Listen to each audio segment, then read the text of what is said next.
Hey everybody. First off, let me apologize for the way that I look right now, but I actually, for some strange reason, got no sleep last night. I fell asleep really late, or really early, should I say, and only for about 2.5 hours. But I haven't really felt any lack of energy, and the only thing that I will say is that my camera is lopsided and I couldn't really be bothered fixing it. So, aside from those two betrayals of professionalism, I wanted to talk a little bit about the energies at present. So, it's all about Uranus right now.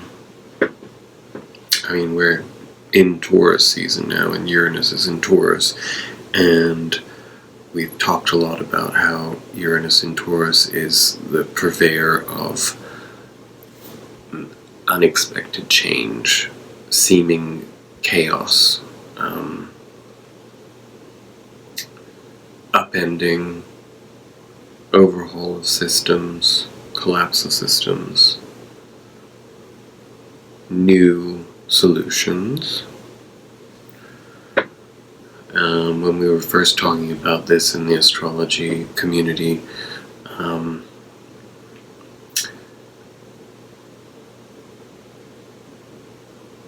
lot of people dismissed the potentiality for such dramatic changes to our society. And we're in the thick of it, right? And I'm sure there have been many times in your lives when you've thought to yourself, oh, it would be great to be, oh, how amazing it would have been to be a part of such and such a major event in history. But of course, projection is blind, because when you're actually in it, as we're experiencing, there's a very, very different sentiment to it. And somebody will write something literary of this time that will define it for generations to come.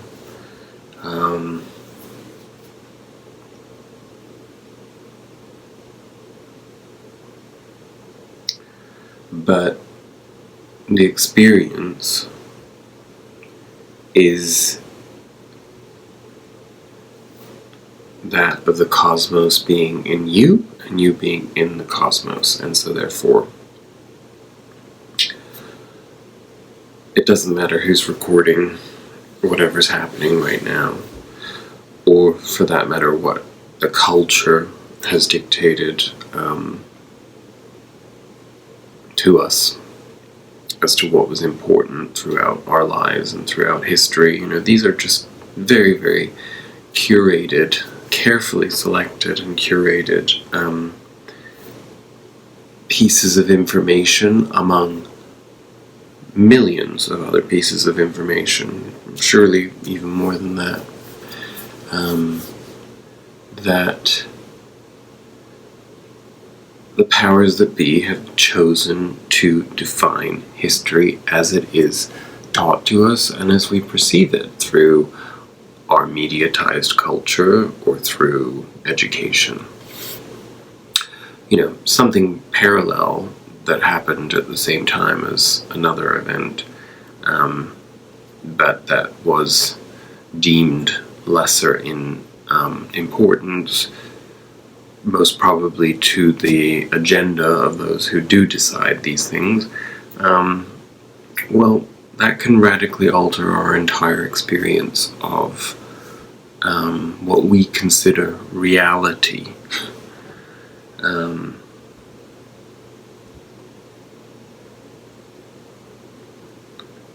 the vastness of possibility as a result of the energy upgrades that we've been receiving is unfathomable. I mean, it is really, really hard to imagine the scale of which these current waves will be impactful. I don't even know if I'm making sentences right now, to be perfectly honest with you. I don't feel tired, but I do just feel kind of not really, like, I'm just talking, so I do need to refocus, but there was a point to all of that. It does at the very least bring us to this week's Spirit Animal Oracle card, which we're going to use to direct the remainder of this reading, because apparently I need extra help. So, and what do we have? It must be karma, because of me making that dig at Australian accents interfering with my correct speech. So this week, what did we get? We got Koala Spirit. And that's number 35, and Koala Spirit tells us that Spirit has a plan. And it's funny, because when I was shuffling, I didn't really, I didn't even know if I would be able to do a video, not because of my tiredness or lack of focus, but more because I feel like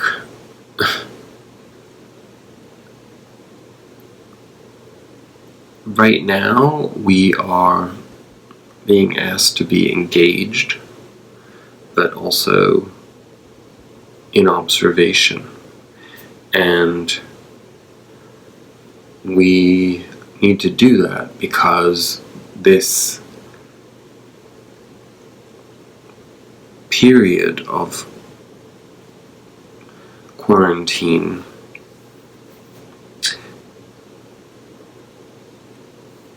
is kind of perfectly planned, in the sense that we're being given the time and space free from the noise and the distractions of everyday life when it's as it has been in the past. We're getting that opportunity to hear our thoughts, to feel our environment, to feel our connection to nature, to commune with energy, to be in gratitude, so therefore to raise the frequency, to acknowledge that alpha wave energy that we talked about a couple of weeks ago that is resonating inside all of us. I can feel it right now, even just in talking to people that I have a regular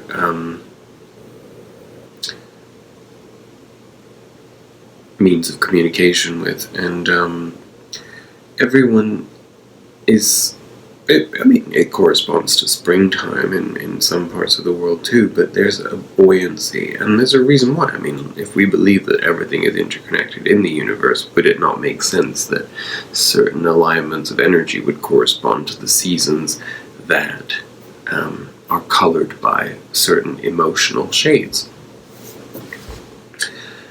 So there's an excitement, there's a sense of coming out of the stickiness of the uncertain, the unknown, what seemed more shadow oriented is now coming more into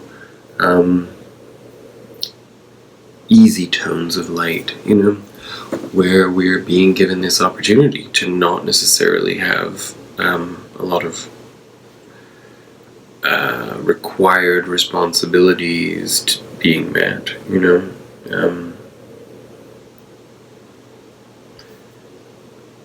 And as a result of stepping away from that sense of responsibility, we are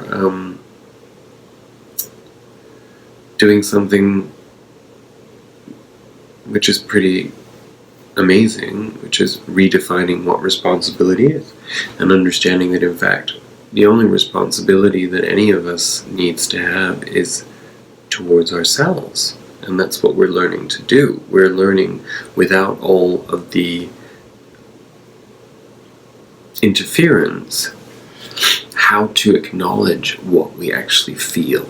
You know, we've simplified our range of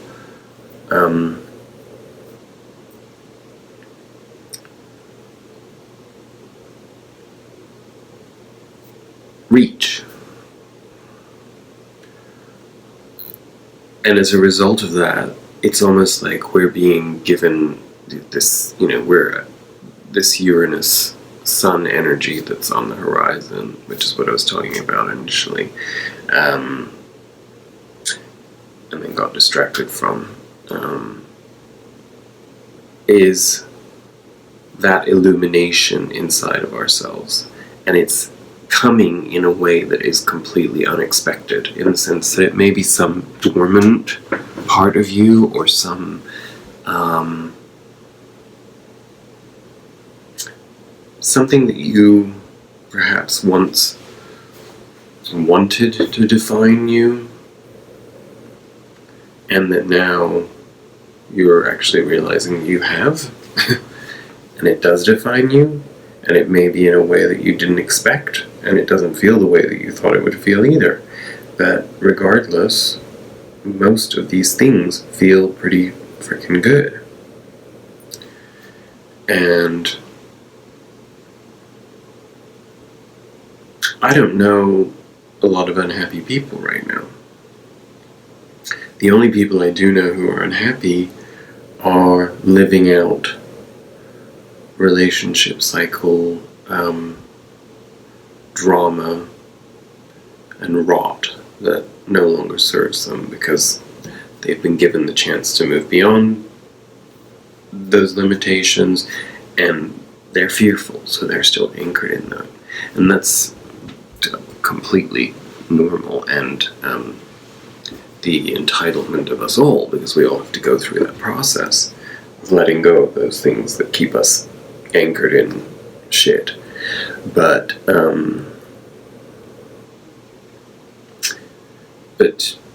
all in due course, and we're not all catching the same starship, right? That's okay.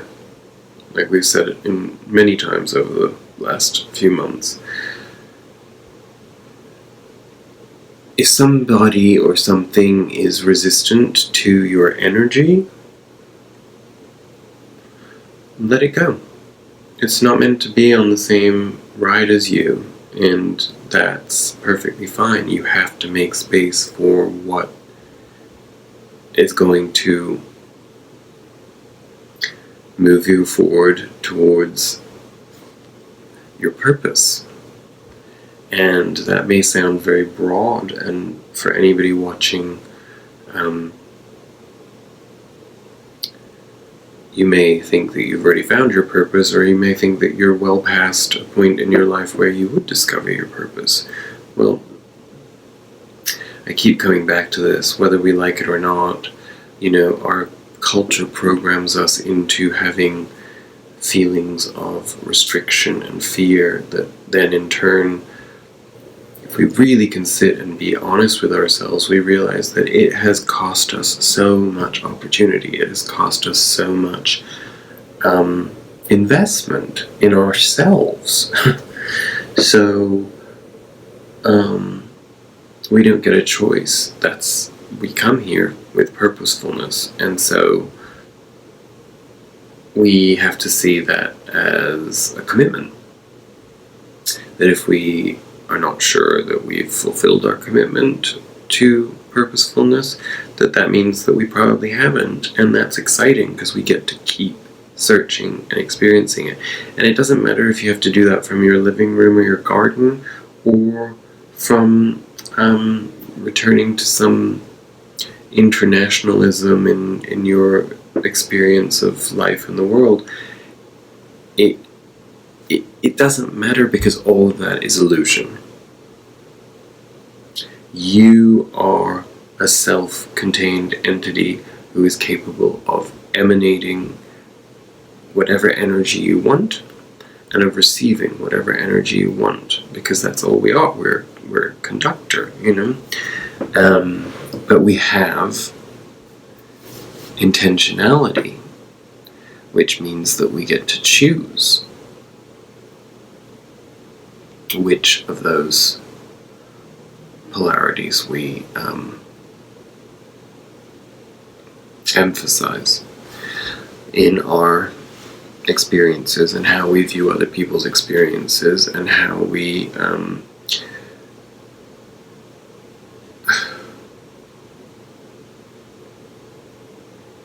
stay ahead of the curve on this evolutionary wheel.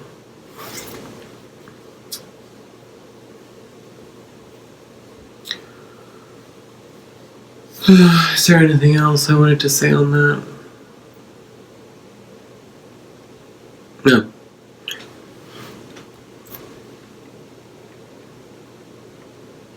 Did I actually even read the koala spirit thing? No, I didn't. You see how messed up I am? Okay, let's look at it again, and let's get back to it. 16 minutes in, and as you can see, I'm deteriorating by the second. In nature, the koala moves slowly through the branches of the eucalyptus tree, leisurely chewing the leaves, reminding us that life is not a race or competition. Chasing around after every distraction can keep us from recognizing that we have all we need, and that Spirit will always be there with gifts to sustain us. You are being asked to trust that by moving slowly, with faith in the abundance that is everywhere, surrendering to a power greater than yourself, you will be able to experience the manifestation of your desire. As you take your time enjoying the riches available to you right now, sitting peacefully, you begin to radiate the joy and abundance you seek. Spirit is here to help you discover happiness, pleasure, and contentment, all gifts that are yours now and in the future. Have faith and trust in Spirit's plan for you, and know that you are loved and cherished. Now,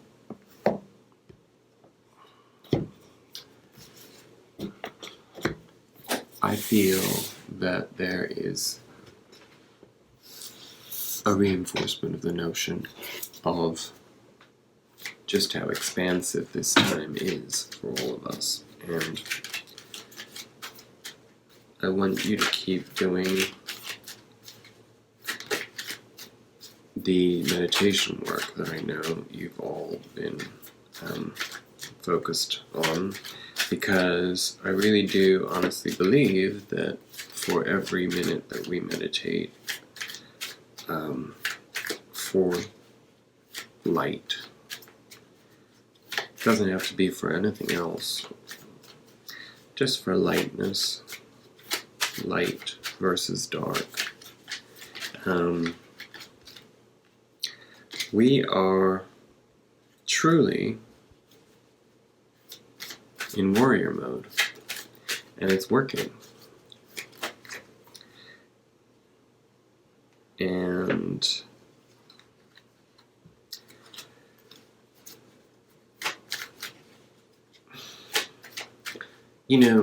you really have to read between the lines to see what's taking place. But there is truly a purge taking place right now. And I love the fact that as we move further and further on this journey, we come more and more into an understanding of how the war of light versus dark is reflected in every facet of our lives, from the microcosmic to the macro. And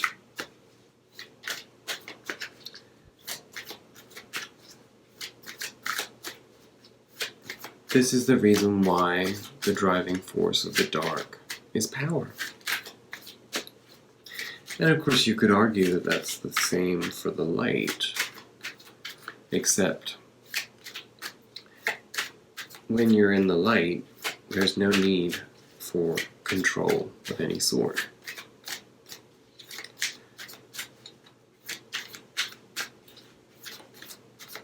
So start being wary of anybody or anything that comes across as power hungry, because and that can be on any level, emotionally, spiritually, and obviously materially. Those people that are showing that right now, they are the darkest, most disempowered version of themselves right now. They're really struggling. And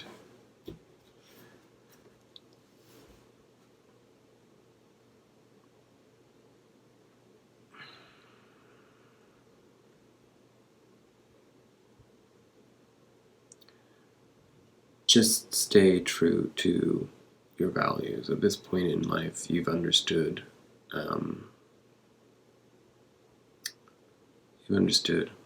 what's right and what's wrong. You don't need me to tell you. And the nice thing is, we get the sun as our underlying general energy for the week ahead. Temperance at the center, crossed by the Fool. 6 of Wands crowns us. 10 of Cups is our provenance. 6 of Cups, the base energy of the reading. Page of Cups.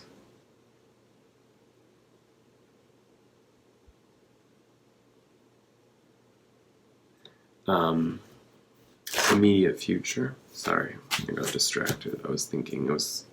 No, never mind. 10 of Pentacles in the present. 5 of Wands in our environment. 6 of Swords in our hopes and fears. And the High Priestess is our outcome. It's a very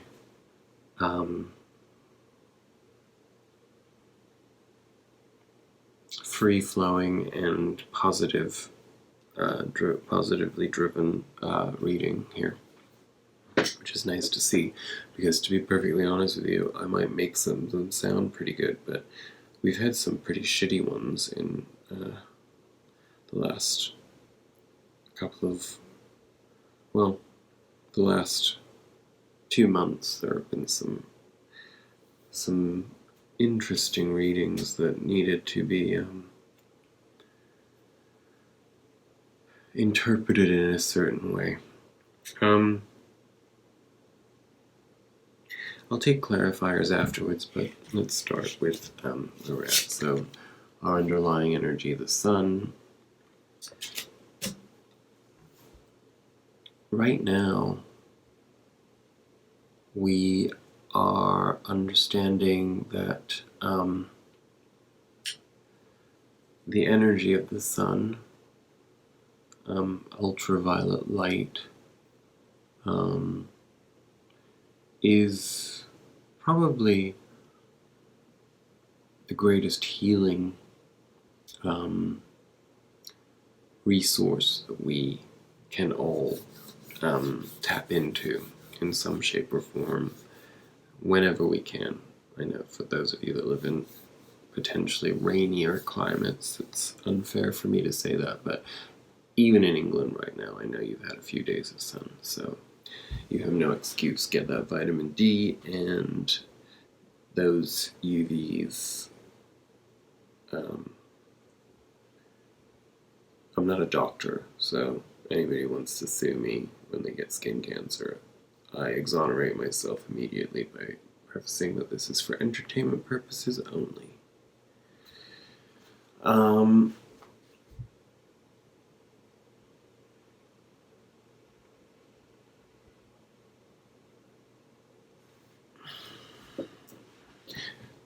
So that's the energy of this reading. That's the healing. The sun. What does the sun represent to you? Because it represents something different for all of us. I find it deeply nourishing, and I just always feel good when I've been exposed to the sun in some shape or form. And it is very warm where I am now, and I'm loving it. Even though I didn't sleep last night, and it had nothing to do with the warmth, because it was freezing inside. Anyway, I digress.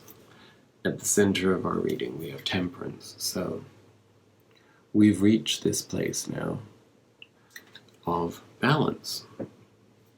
We finally found it within ourselves. We're finally, I'm going to say it this way. I don't think that it's so much a question of us having found balance in what exists around us, or even in terms of our own divine masculine and divine feminine. This is more about self-acceptance. And I have come to the conclusion very recently that in self-acceptance, true self-acceptance, we shed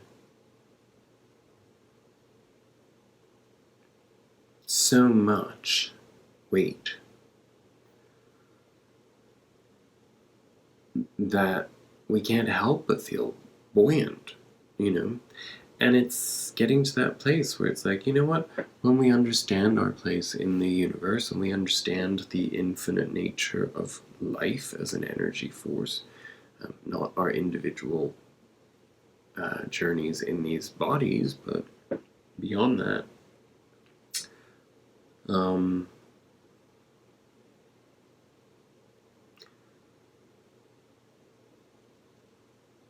it sort of becomes stupid to spend your life being defined by the things that we consider good and bad for us in society. You know what? If you feel good about yourself and you want to eat a bunch of sugar and it makes you feel okay, then that's great.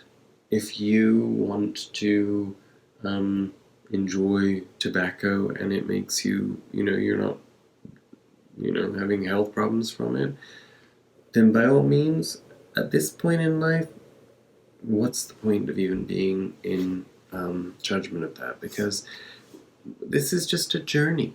It's just whatever we've done, whatever we are, that's just who we are, right? And we can change something because we think it's going to improve our experience of the now, But if it's about, I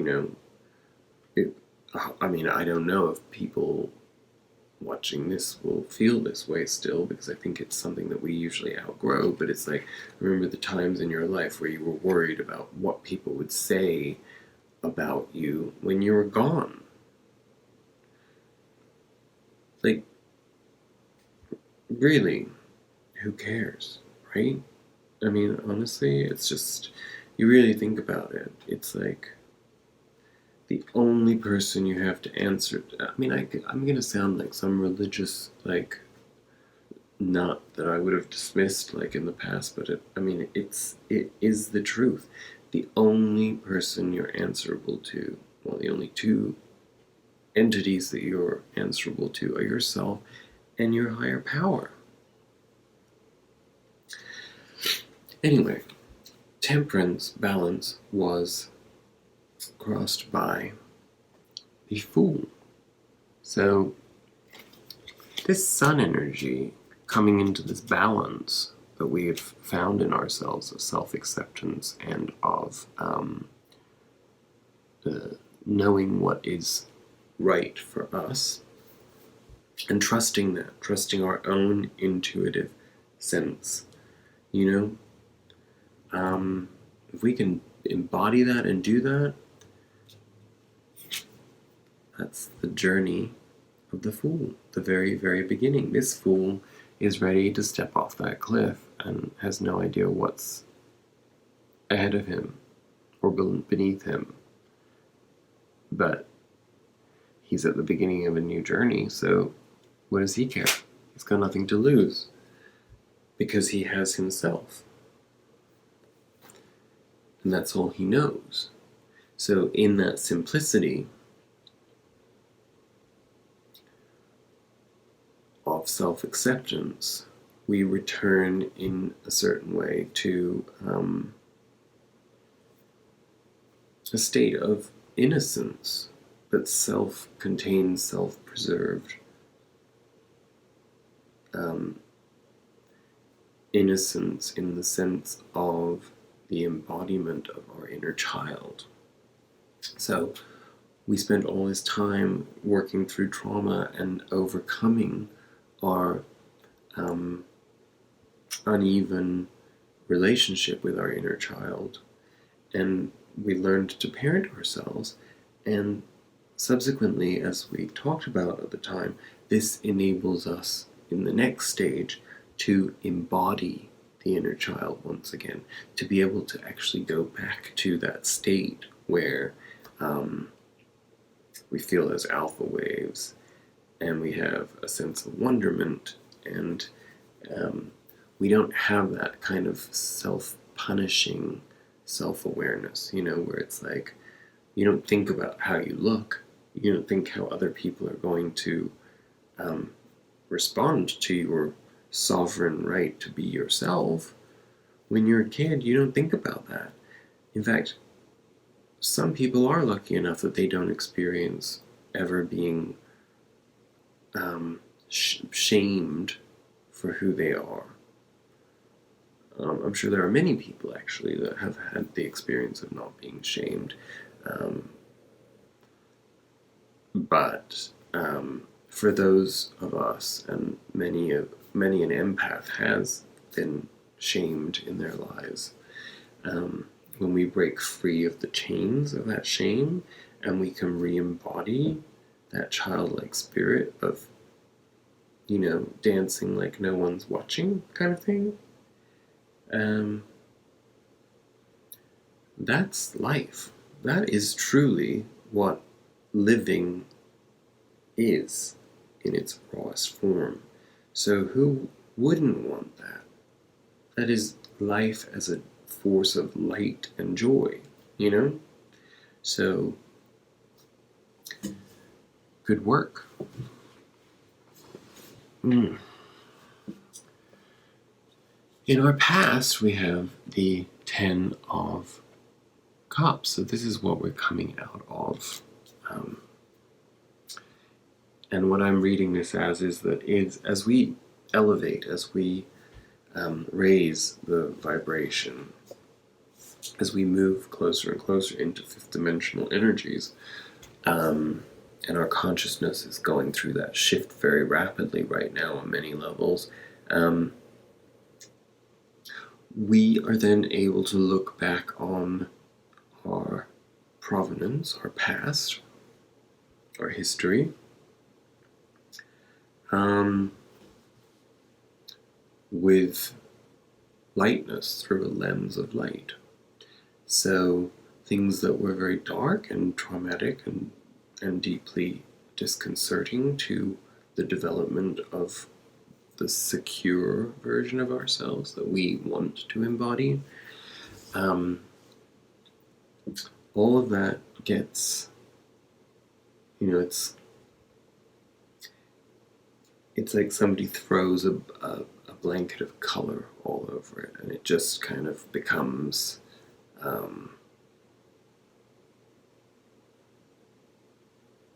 like the electricity is like,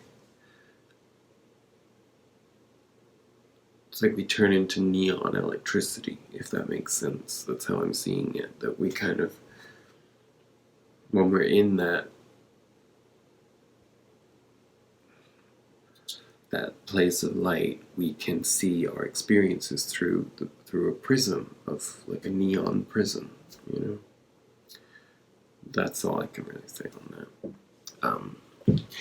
So that transforms how we view all of those things. It means that we can make, well, we've moved beyond making peace with those things. We have come to accept them for what they are and for where they fit into our story, and we accept those things and we love them, even people that have not given us the love that we felt we deserved or that we craved from any given number of people in our lives. We can suddenly look at those people and see them for the truth of their own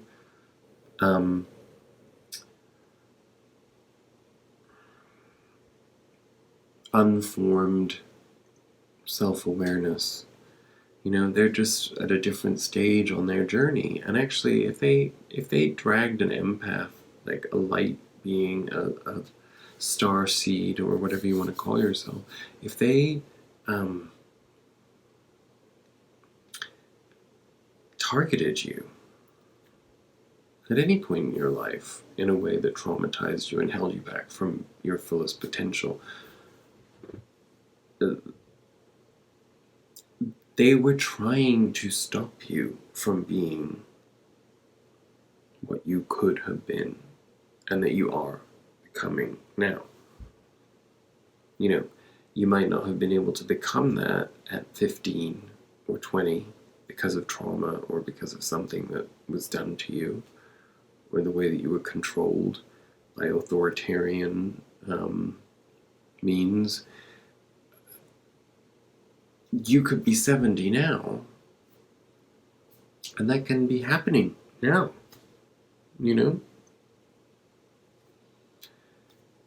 It's because time is just an illusion, and outside of the definition of how we view time through a calendar and so on and so forth, the only passage of time that we really need to measure is night and day, because it dictates a rhythm to our purposefulness. Anyway, I think I digressed a lot there too. Again, I'm just kind of going with it, so I apologize if it makes no sense. I will not be going back and watching this again to check that it does before this goes up online. So if I seem completely nuts this week, I shall just blame it on exhaustion.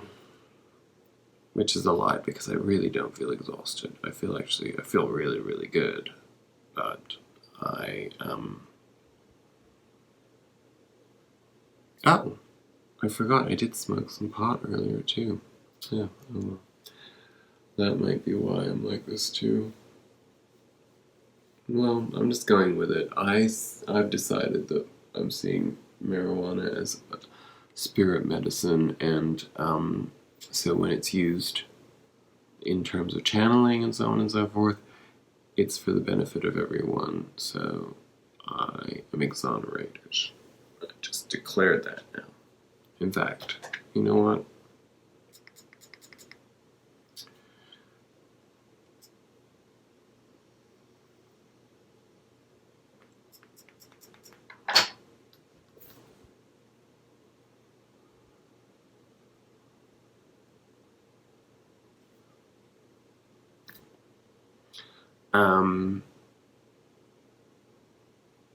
Again, I'm just me now. I don't care. It doesn't make any difference. This is just life. Oops. Why did that have to happen? I'm very sorry about that. There will be an edit now where the background will look very different and the lighting will look very different, but there was a little disaster with my camera. So, let me get back to where I was, otherwise I'll never get anywhere. What do we have? Underlying energy was the 6 of Cups. So again, that's confirmation of that. In fact, thank you, Spirit, because I was talking about exactly what this card was before I even looked at it. So we already kind of got this out of the way in that 10 of Cups energy. So it really is, that's the older self looking to the younger self, bringing gifts. seeing the past in beauty. And in our immediate future, we have the Page of Cups. And the Page of Cups is a bearer of emotional gifts of some sort, but in their most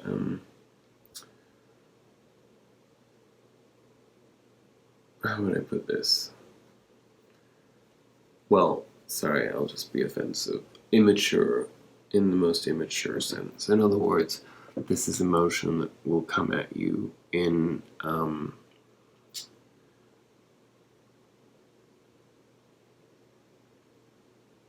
it could be in the way that you experience something emotionally in your daily life that is on par with a moment of enlightenment where we move suddenly into a broader understanding of our emotionality. Crowning us, we have the Six of Wands. So this is a card of recognition. This is a card of finding ourselves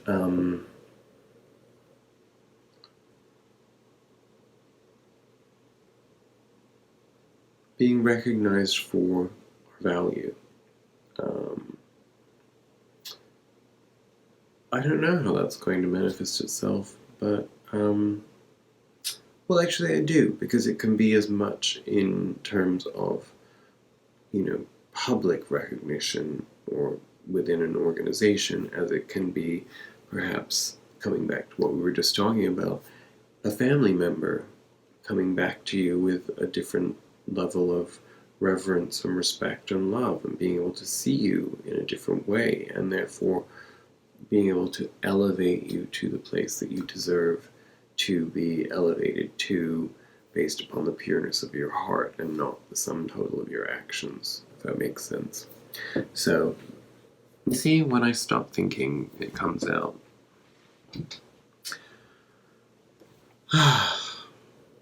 Okay. In our present, we have the Ten of Pentacles. Ten of Pentacles, as we know, is the card of legacy and fulfillment of legacy. So, as that's in our present, I'd say that whatever these shifts that we've been talking about thus far in this reading, whatever they are, that's your legacy. In that, somewhere in that, is your legacy. Sorry, this angle now is probably really quite hideous. I'm just seeing it now, but I apologize for that rude interruption based upon me flailing my legs around under the desk. I really do look tired, don't I? I'm looking in the wrong direction, but that's just because I can.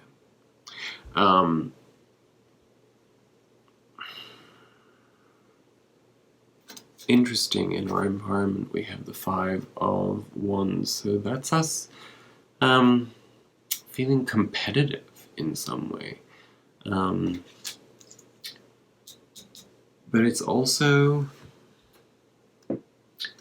it's the boundary card, that and the Seven of Wands.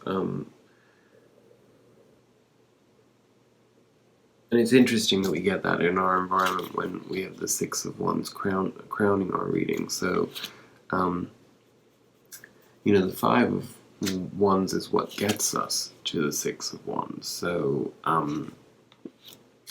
there's going to be a need for some kind of a reinforcement of self. And, actually, let me get a clarifier on that right away, because I'm intrigued as to how that should be interpreted. I think this reading is pretty self-explanatory. I don't even know how many clarifiers I'm going to take, but maybe one or two. Why is there a boundary card in our environment? competition in our environment. What is it? Can we get a clarifier, please? There was one that came out, and then I pushed it back in by accident, and I have a feeling that it was an 8 of Cups, but I can go with that. We got the 7 of Swords and the Queen of Wands.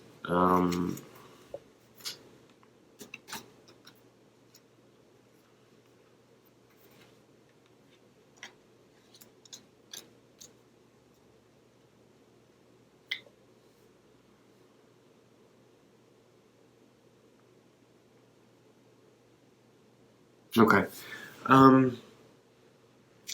This is telling us that what we want to tap into in order to avoid the 5 of Wands being abrasive or aggressive, we're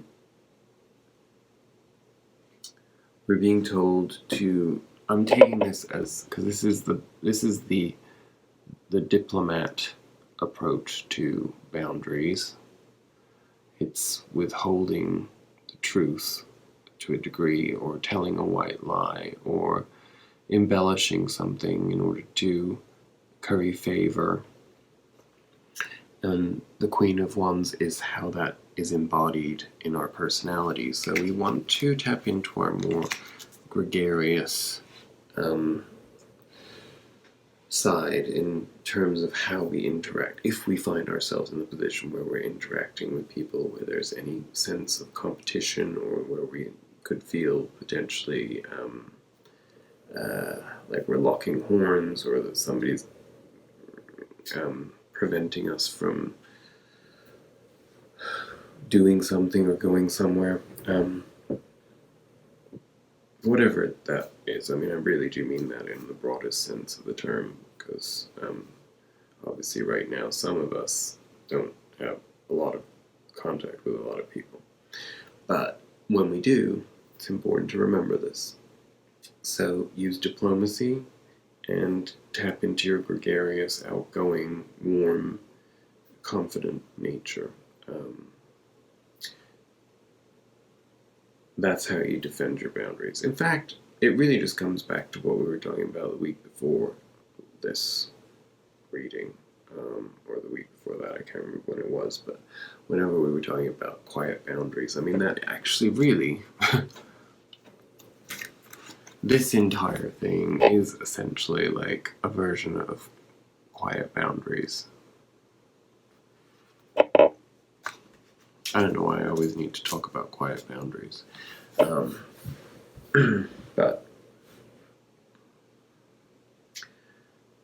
probably because I think that that's the biggest lesson that we learn in terms of how we negotiate space with others. And it only comes once we've learned the importance of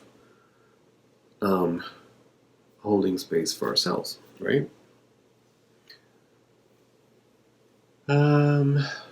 Okay. Hopes and fears. I'm never that fond of the hopes and fears square in the tarot, and so I'm thinking I might switch this up in the future and decide that it represents something different. I'd say, okay, well, let's just go with it immediately. Let's just go forward defining this as our mind space. In other words, our psychology, our because hopes and fears is so prosaic and sort of, I don't know, it lacks the gravity required for it to be a part of the reading. So the psychology of that, which would make sense because we go from what's in our present to what's in our environment. So how does that affect our psychology, and where are we coming from psychologically? So the 6 of Swords is moving on to smooth waters. It's moving away from the treacherous waters of the past, that this is the subconscious mind remembers. So this is all those messy emotions when we weren't able to look at our past as Ten of Cups energy. Because we didn't love ourselves, essentially, for lack of a better way of putting things. And so we're moving away from that again in our psychology. It's like it is deep rooted in our psychology what we're letting go of in terms of what limits us to victimhood and trauma. That is being integrated in our mind now in a way that is allowing us to only move forward in productivity for ourselves rather than in repair or in assessment. This is now embodying what we have become as a result of all of the hard work that we've done on ourselves, spiritually and obviously psychologically.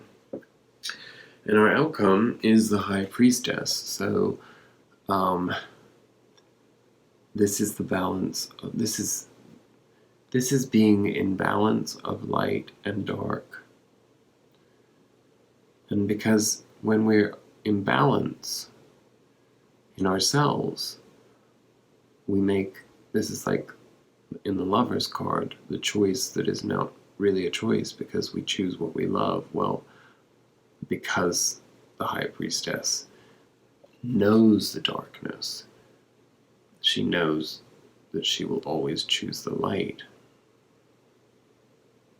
But she harnesses both because you can't be in the light without remembering the dark. So essentially, as this is our outcome, and I'm taking this as a chronological, linear pattern, we come to be at peace with our past. We grow into our fullness of relationship to our inner child, embodying it. Then we receive a gift for us to nurture emotionally. We get recognition for our actions and for our upgrades. This in turn favors our legacy attainment. Because we've moved into this higher vibration, others may find us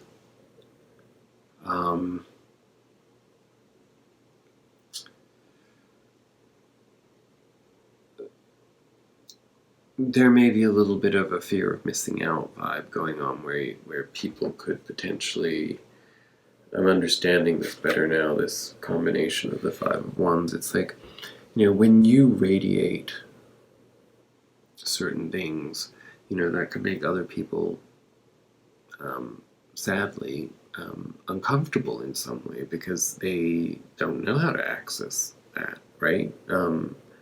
They want to, and so therefore they feel envy. And what do people in lower resonance do when they feel envy? They lash out. They try to destroy. And the reality is that because you've been on this journey your whole life, in this lifetime, many others before, you're used to that, and thus far in your life, people came at you with something that poked at your self-worth. You retreated or you crumbled in some way, and you allowed that to take that space within yourself. That doesn't exist anymore. And because of that, there's a dynamic shifting in the mechanics of our psychology and our to action, to externalization. This is shifting, and we are now able to navigate our environments with a certain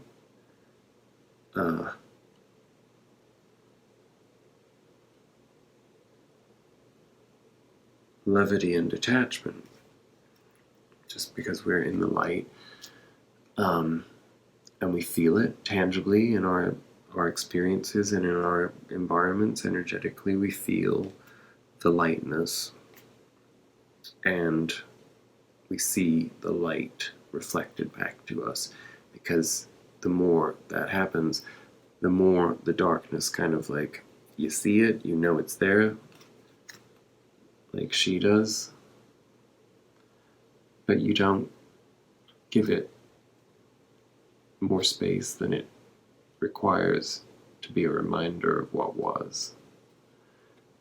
You stay firmly focused on this, and it might seem balanced, but everything that she is this, not this.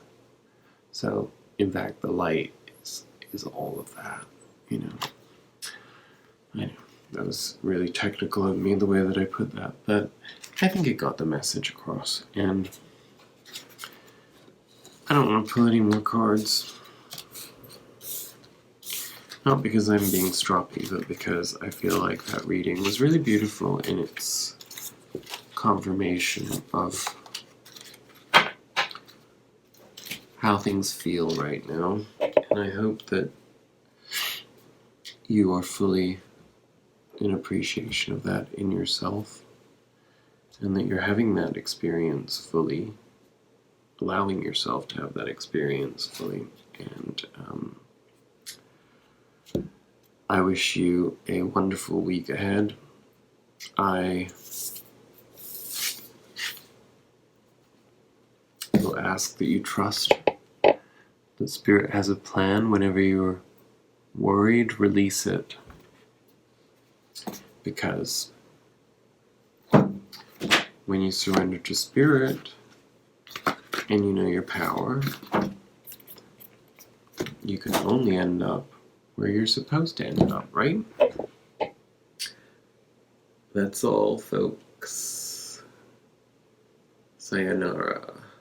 Peace to